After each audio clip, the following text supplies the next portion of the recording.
Everybody, Frank Kern here with a government update. I'm recording this for you from a hotel room in Washington, D.C., where 24 hours ago I was in a meeting with several members of government agencies in my capacity as the newest member of the board of directors for the ERA and ERSP.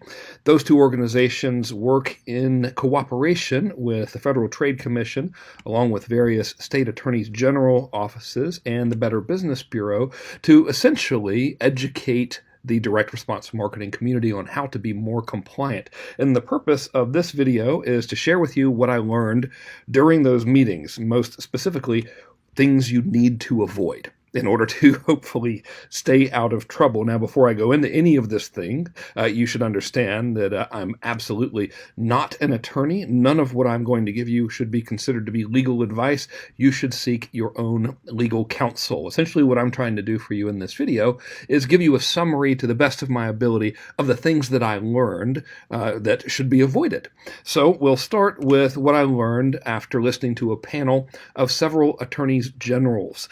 We had some folks from various offices from various states there, and the unanimous things that they don't like are as follows. Number one, if you get a letter from your state attorney general's office asking you to clarify something about your marketing or whatever, please do not avoid it. If you do that, you will definitely incur their wrath.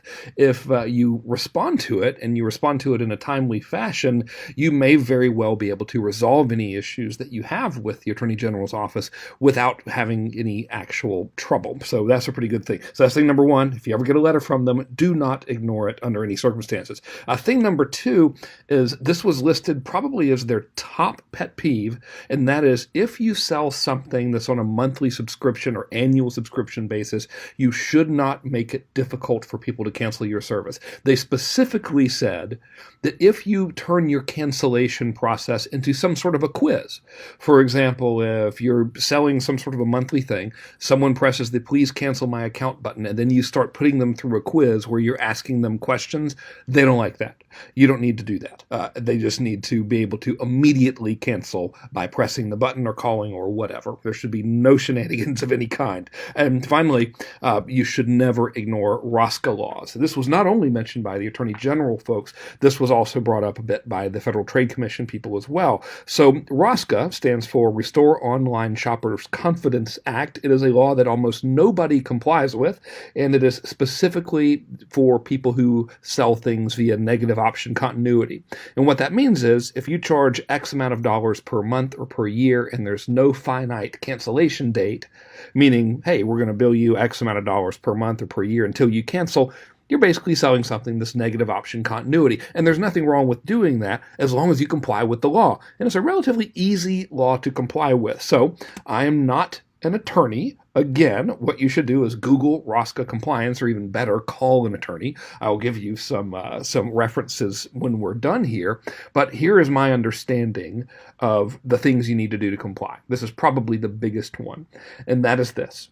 Before you charge someone's credit card, if they're enrolling in anything of the month, you need to have express consent. And what this means, they specifically said this, is that you need to have an unchecked box clearly stating what they're signing up for within very close proximity to the order button. So what I've given you here as an example is what I believe to be, in my non-legal opinion, a compliant element of a continuity order form.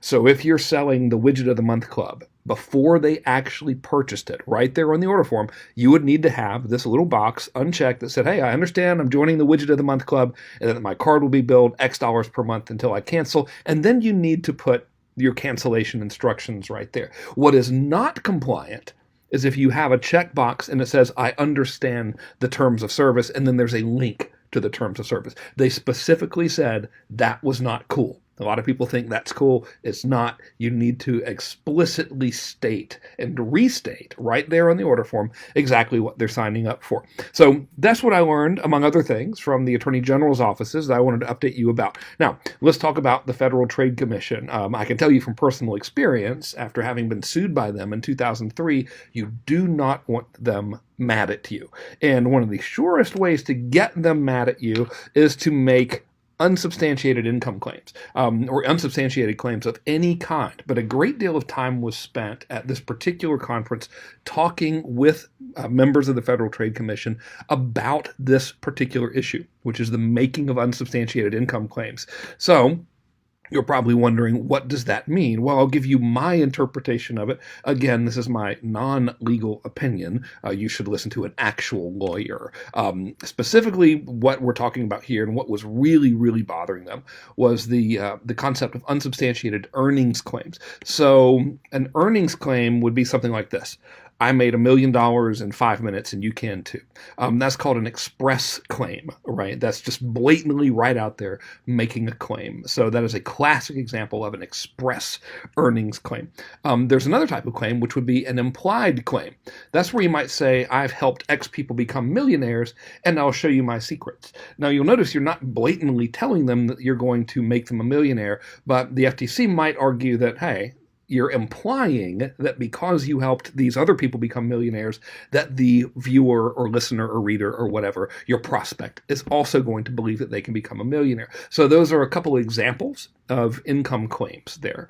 So your best bet is to never make claims like this ever, okay? Which of course is going to give rise to a lot of questions that people might have. They might say, well, yeah, but other people make claims like this all the time and they haven't gotten in trouble. As a matter of fact, I took those little formulas right there straight from other people's ads that I've seen in the last 24 hours. So people might say, well, they haven't gotten in trouble. That doesn't mean it's okay. It just means that the FTC hasn't hammered them yet. All right. So don't make them. Another thing that people might say is, well, what if these claims are actually true? What if you feasibly can make $1 million in a year following the system?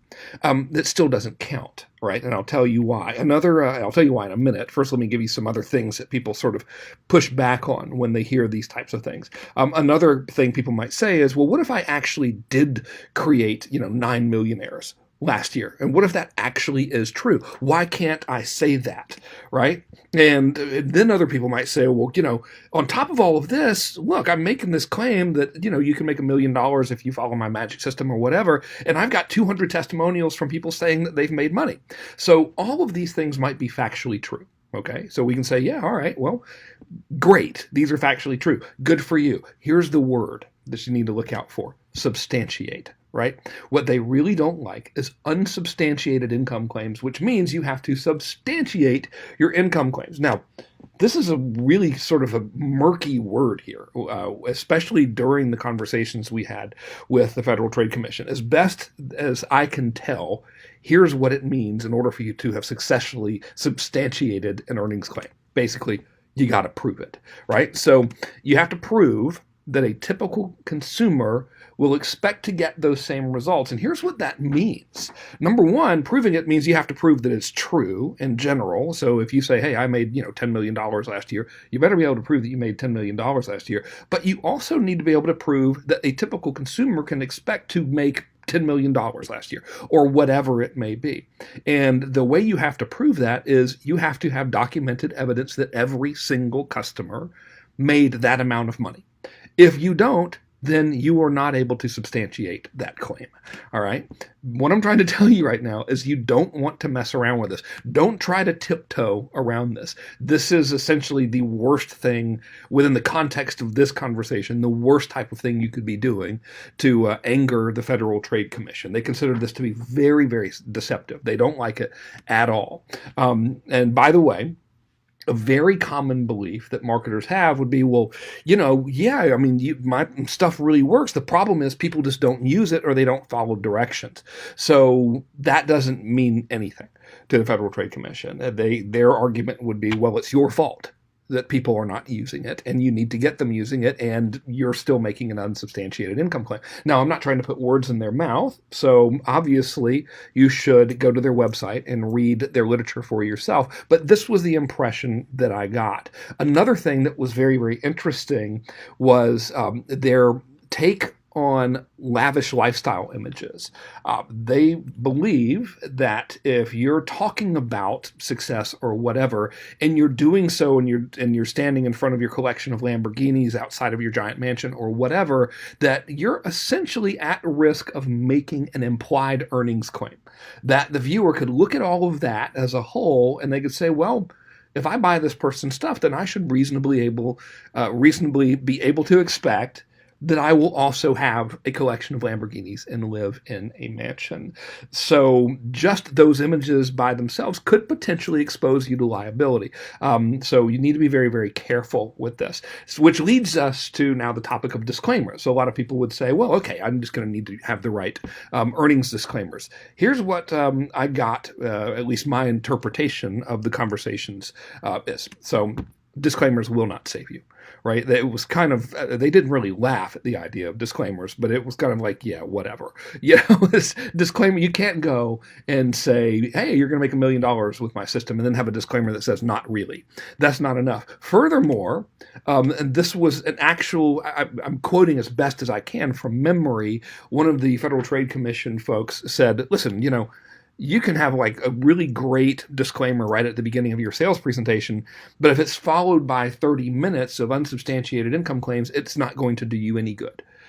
We're not going to count that as any sort of, the proof of substantiation or whatever. So you can't have that, right?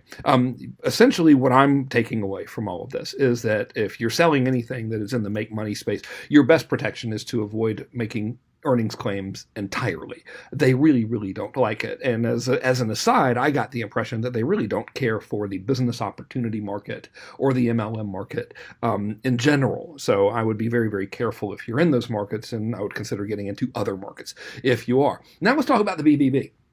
BBB is a very misunderstood organization. A lot of people think that BBB is like a little collection of little old ladies or something working in your hometown just trying to sell you on a $400 a year accreditation fee or whatever. That's not the case. BBB is way bigger and way more important than you might realize. We had people at this meeting from the National Council of Better Business Bureaus. I was able to sit down and talk to the Vice President of PR for the Better Business Bureau, and this is what I learned from the conversation. First of all, BBB is pretty big. There are 100 million searches for business information annually on the Better Business Bureau's website. So chances are people are checking you out if you're doing any type of volume online at all. Here's a really big one. If you have people complaining about you to the Better Business Bureau, and they notice a complaint pattern from you, where you're getting a certain number of complaints or complaints about a certain issue, those complaints will be handed directly to enforcement agencies, including but not limited to state attorney general's offices, as well as the Federal Trade Commission and any other relevant enforcement agencies. BBB actually said at the meeting that they work with 19 different regulatory agencies. So you really don't want to ignore any Better Business Bureau complaints. You want to resolve those immediately. The good news here is that the BBB is very pro-business. So if you have issues and you go and you try to join the BBB, they will help you resolve those issues and get your act together so that you can become accredited. So becoming accredited with the Better Business Bureau is a very good step towards making sure you're compliant. In other words, if you're not a member of the Better Business Bureau and you sign up to be a member of the Better Business Bureau, they're going to check out all your advertising. And if they see anything wrong, they're going to tell you. And that's going to be very helpful to you, because you would much rather have them tell you than get a knock on the door from an attorney general's office or the Federal Trade Commission or something like that. So here are some resources that can help you digest all of this stuff. Again, I'm just reporting on what I learned. I'm certainly not an attorney. Don't take anything I said as legal advice. Instead, do your own research. A great place to start is the Federal Trade Commission's website. They've published lots of articles. They've given lots of guidelines that we can follow. They are a little bit hard to understand, unfortunately, but you should go check them out anyway. Another resource for you is the Better Business Bureau. You should become accredited with the Better Business Bureau. It makes good sense to do so. Another one is if you're looking for a compliance attorney, I will give an unpaid endorsement to a great law firm here in DC. They're called Venable, VENABLE.com. I would call them and hire them to review your marketing materials and get you compliant. And finally, if you want to stay on top of this stuff and really participate in and turning the direct response industry around and helping educate your fellow direct response marketers and really stay on top of all of the regulatory best practices, you should go to retailing.org. That is the website for the Electronic Retail Association and the ERSP. I'm on the board of it, so this is a nonprofit organization. I'm not compensated by them by any means, but it is, of course, in our interest for me to refer you there because we want more members. We want more compliant marketing people in the world. So I hope you found this video to be helpful. If you're doing any of the stuff I mentioned, please stop doing it, and please make sure that you get compliant as soon as possible. Hope you enjoyed this video, and I look forward to seeing you soon. Keep your noses clean out there, everybody. Take care.